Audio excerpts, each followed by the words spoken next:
جناب محمد رسول اللہ صلی اللہ علیہ وسلم نے ارشاد فرمایا، قیامت کے دن بندہ اپنی جگہ سے ہل نہ سکے گا جب تک کہ وہ ان سوالات کا جواب نہ دے دے۔ وہ سوالات کیا ہیں کہ اللہ عز و جل بندے سے پوچھے گا کہ میں نے جو تمہیں عمر دی تھی، زندگی عطا فرمائی تھی، یہ عمر تم نے کہاں گزاری، کیسے گزاری؟ پھر اللہ ارشاد فرمائے گا کہ میں نے تمہیں مال دیا تھا، وہ جو مال تم نے کہاں خرچ کیا جو میں نے تمہیں عطا کیا۔ تیسرا، اللہ عز و جل اس بندے سے پوچھے گا کہ یہ بتا، جو میں نے تمہیں علم دیا تھا کہاں تک اس پر تم نے عمل کیا۔ بے شک بے شک۔ یہ وہ سوالات ہیں کہ جو انسان کی زندگی کا ایک مرکز ہے۔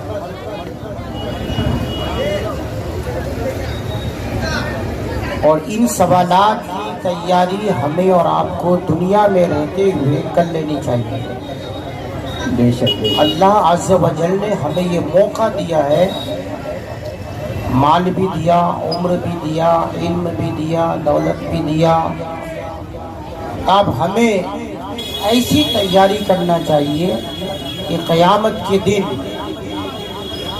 جب اللہ عز و جل ہم سے پوچھے تو ہم یہ بتا سکیں کہ پروردگار عالم، ہماری عمر کا کچھ حصہ ہی صحیح تیری دین کی خدمت میں گزرا ہے۔ واہ واہ، سبحان اللہ سبحان اللہ۔ تو وہ کچھ حصہ اگر اللہ کو پسند آ گیا تو یقیناً ہمارے لیے نجات کا سبب ہے۔ بے شک بے شک۔ وہ مال کے بارے میں اللہ پوچھے گا، یقیناً بڑا پرخطر سوال ہے، لیکن کبھی زندگی میں ایسا بھی ہو کہ وہ مال، حلال مال، ہم نے کبھی اللہ کی راہ میں خرچ کیا ہو، واہ واہ، بے شک بے تو شک۔ اللہ کی بارگاہ میں کہہ سکتے ہیں، مولا کچھ حصہ تیری توفیق اور تیرے حبیب کریم رؤوف الرحیم صلی اللہ علیہ وسلم کے میلاد کے صدقے میں ہم نے میلاد مصطفیٰ میں خرچ کیا۔ واہ واہ، سبحان اللہ سبحان اللہ۔ اگر اللہ کو یہ ادا پسند آ گئی تو اپنا بیڑا پار، انشاءاللہ انشاءاللہ۔ اور وہ علم، کچھ حصہ اس علم سے جس کے ذریعے سے ہم اور آپ نے نماز کی تعلیمات حاصل کی، صحیح طریقے سے اگر آپ کا سجدہ ادا ہو جاتا ہے، رکوع ادا ہو جاتا ہے، نماز ادا ہو جاتی ہے، تو وہ علم قیامت کے دن ہمارے اور آپ کے لیے نجات کا سبب بنے۔ واہ واہ واہ واہ، سبحان اللہ۔ ہم اپنی زندگی میں یہ کوشش کریں کہ ایسا عمل ہم سے سرزد ہو کہ اللہ عز و جل اس عمل کے سبب سے ہماری خطاؤں کو معاف فرمائے۔ آمین آمین یا رب۔ بہت لوگ یہ کہتے ہیں کہ اسلام میں یادیں منانا کہاں سے ثابت ہے، سیلیبریٹ کرنا، کسی چیز کو بار بار منانا۔ حقیقت یہ ہے کہ اسلام کو اگر سرسری نگاہ سے دیکھا جائے اور اسلام کو پڑھا جائے تو یہ بات سامنے آتی ہے کہ اسلام میں صرف سیلیبریشن نہیں ہے، بلکہ سارا اسلام ہی سیلیبریٹ ہے اور ایک دوسرے کی یادوں سے متصل ہے۔ بے شک بے شک، سبحان اللہ۔ آپ دیکھیے، آپ کو ذہن میں یہ بات رکھنے کی ضرورت ہے کہ خصائص کبریٰ میں اس بات کا ذکر کیا گیا ہے کہ جو نماز فجر ہم اور آپ ادا کرتے ہیں، یقیناً وہ 2 رکعت فرض نماز ہے، مگر آپ اس کے اندر جو گہرائی اور گہرائی ہے اس کے تہ تک اگر آپ پہنچتے ہیں تو یہ آپ کو ماننا پڑے گا کہ نماز فجر بھی یہ کسی کی یادگار ہے۔ واہ واہ، بے شک بے شک، سبحان اللہ۔ حضرت آدم علیہ السلام جب اللہ کی بارگاہ میں توبہ کرتے ہیں اور اللہ تبارک و تعالی آدم علیہ السلام کی توبہ کو قبول فرماتا ہے، تو 2 رکعت نماز شکرانہ کے طور پر حضرت آدم علیہ السلام نے نیت باندھی۔ وہ صبح کا وقت تھا۔ 2 رکعت نماز اگرچہ حضرت آدم علیہ السلام کی شکرانہ کے طور پر تھی، مگر اللہ تبارک و تعالیٰ نے اس 2 رکعت نماز کو امت مسلمہ کے لیے قیامت تک کے لیے فرض قرار دیا، واہ واہ، سبحان اللہ، بے شک بے شک۔ تاکہ میرے پیغمبر آدم کی یاد اس سے متصل رہے کہ آدم علیہ السلام نے توبہ کیا، شکرانہ کے طور پر 2 رکعت نماز ادا کی۔ واہ واہ، بے شک بے شک۔ تو گویا ہم جب نماز فجر ادا کرتے ہیں، حضرت آدم کی اس یاد کو تازہ کرتے ہیں جو انہوں نے ادا کی۔ بے شک بے شک۔ ظہر کی نماز بظاہر 4 رکعت فرض ہے، مگر یہ یادگار ہے حضرت ابراہیم علیہ السلام کی۔ جب حضرت اسماعیل علیہ السلام کے بعد بڑی منت اور سماجت کے بعد خدا کی بارگاہ میں بار بار دعا کرنے کے بعد جب اللہ تبارک و تعالیٰ نے حضرت اسحاق علیہ السلام کی پیدائش کی خوشخبری دی اور آپ پیدا ہوئے، تو حضرت ابراہیم علیہ السلام نے ظہر کے وقت، دوپہر کے وقت 4 رکعت نماز ظہر شکرانہ کے طور پر نیت باندھی اور وہ ادا کی۔ بے شک بے شک۔ وہ تو ابراہیم علیہ السلام کے لیے شکرانہ کی نماز تھی، مگر اللہ عز و جل نے اس شکرانہ کی نماز کو قیامت تک کے لیے امت مسلمہ کے لیے ظہر کی 4 رکعت فرض بنا دی۔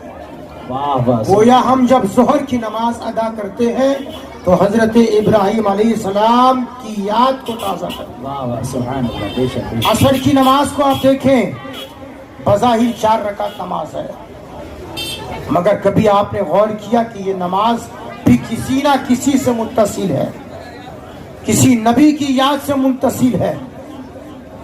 حضرت عزیر علیہ السلام اللہ کے ایسے مقدس پیغمبر کہ جنہوں نے صرف اتنا کہا تھا، بیت المقدس کے طرف سے بستیوں سے گزرتے ہوئے اس ویران قبرستان کو دیکھ کر، کوئی بستی ویران ہو چکی تھی، اتنا کہا تھا کہ مولا پھر یہ کیسے آباد ہوگا، یہ تو برباد ہو گئے، ویران ہو گئی۔ تو اللہ نے فَأَمَاتَهُ اللَّهُ مِئَةَ عَامٍ، اللہ نے اسے موت کی نیند سلا دیا۔ کس کو؟ حضرت عزیر علیہ السلام کو۔ گزر رہے تھے، جب آپ بیدار ہوئے، 100 سال کے بعد بیدار ہوئے۔ کتنے سال کے بعد؟ 100 سال کے بعد۔ 100 سال کے بعد۔ جی جی۔ تو آپ کے ساتھ جو سواری تھی اور کھانے پینے کا سامان تھا، جو توشہ تھا، تو اللہ نے حضرت عزیر سے پوچھا کہ اے عزیر یہ بتاؤ کم لبثت، تو انہوں نے کہا قال لبثت یوما او بعض یوم، تم کتنا دن سوئے؟ تو انہوں نے کہا کہ پروردگار عالم، میرے خیال میں ایسا ہے کہ میں ایک دن یا اس کا بعض حصہ سوتا رہا، سوئے 100 سال۔ تو اللہ نے کیا فرمایا؟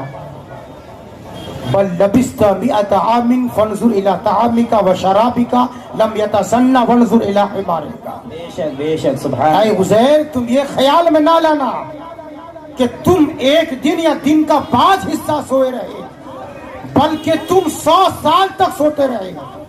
اور اس کی علامت یہ ہے کہ تم اپنے سواری کی طرف دیکھو اور اپنے کھانے کی طرف دیکھو، وانظر الی طعامک وشرابک لم یتسنى وانظر الی حمارک۔ وہ جو کھانا اور پینا تھا یہ میرا کرشمہ ہے کہ جس حال میں تھا میں نے اسی حال میں رکھا، مگر تمہارا جو سواری تھا اس کی ہڈیاں ہو گئی۔ بھائی 100 سال کا ایک عرصہ گزر گیا۔ حضرت عزیر نے جب دیکھا، جب سوئے تھے تو بستیاں آباد نہ تھی، جب سوئے تھے تو ویران جگہ تھی، جب سوئے تھے تو لوگ مرے پڑے ہوئے تھے، ہڈیاں تھی، ویران جگہ تھی. جب 100 سال کے بعد بیدار ہوئے تو پورا شہر بنا ہوا تھا، واہ واہ. لوگ آباد تھے. اس کرشمے کو دیکھ کر، اللہ کی اس قدرت کو دیکھ کر انہوں نے 4 رکعت نماز شکرانہ اللہ کی نیت باندھی اللہ کے لیے اور ادا کی. اللہ نے عزیر پیغمبر کی اس 4 رکعت نماز شکرانہ کو قبول فرما لیا اور قیامت تک کے لیے آنے والے امت مسلمہ کے لیے بطور یادگار یہ 4 رکعت نماز عصر فرض فرما دیا. نعرے تکبیر، نعرے رسالت. گلشن نعیمیہ کمیٹی جشن میلاد مصطفیٰ. نعرے تکبیر. گویا جب ہم نماز عصر ادا کرتے ہیں 4 رکعت، بظاہر یہ ہم پر فرض ہے، اصل میں یہ یادگار ہے حضرت عزیر علیہ السلام. آپ مغرب کی طرف آئیے، 3 رکعت فرض ہے. حضرت ایوب علیہ السلام بڑی تکلیفوں کے بعد، اللہ کی بڑی آزمائشوں کے بعد جب انہیں شفا ملتی ہے، آب شفا کا کنواں ظاہر ہوتا ہے. جبرائیل کے قدموں کے ٹھوکر سے آب شفا کا وہ کنواں ظاہر ہوتا ہے. آپ وہاں غسل فرماتے ہیں، بڑی کمزوری آ جاتی ہے، آپ کو نقاہت آ جاتی ہے، کیونکہ کافی مدت عرصے تک آپ بیمار رہے. حضرت ایوب علیہ السلام نے اللہ کے شکر ادا کرنے کے لیے 4 رکعت کی نیت باندھی تھی نماز مغرب میں. مگر جو ہی آپ کی 3 رکعت پوری ہوئی تو نقاہت کے سبب سے آپ بیٹھتے اٹھ نہیں سکتے. آپ نے 3 رکعت میں ہی سلام پھیر دیا. واہ واہ، سبحان اللہ. بے شک. اللہ نے فرمایا، اے ایوب پیغمبر 3 رکعت ہی صحیح میں نے قبول کر لیا اور امت محمدیہ کے لیے وہ نماز مغرب فرض فرما. واہ واہ، سبحان اللہ، سبحان اللہ. عشاء کی نماز کو آپ دیکھ لیں، 4 رکعت نماز عشاء فرض ہم ادا کرتے ہیں. یہ بھی یادگار ہے حضرت یونس پیغمبر کی. واہ واہ، بے شک بے شک. حضرت یونس علیہ السلام 40 دن تک مچھلی کے پیٹ میں رہے اور مچھلی کے پیٹ میں رہ کر تسبیح پڑھتے رہے، لا الہ الا انت سبحانک انی کنت من الظالمین. بے شک بے شک. نہیں ہے کوئی معبود تیرے سوا، اے اللہ یقیناً میں حد سے گزرنے والوں میں سے ہوں. اس تسبیح کی برکت سے اللہ نے 40 دن تک حضرت یونس علیہ السلام کو مچھلی کے پیٹ میں محفوظ رکھا. یہاں پر ایک مسئلے، ایک وظیفہ بتاتا چلو. جب آدمی پریشان حال ہو، صاحب نزہت المجالس نے آیت کریمہ کی برکتوں کو شمار کرتے ہوئے اس بات کو لکھا ہے کہ اگر آدمی پریشان حال ہے، ظاہری طور پر اس کے پاس کوئی اسباب نہیں ہے، اس کو یہ چاہیے کہ وہ 40 دن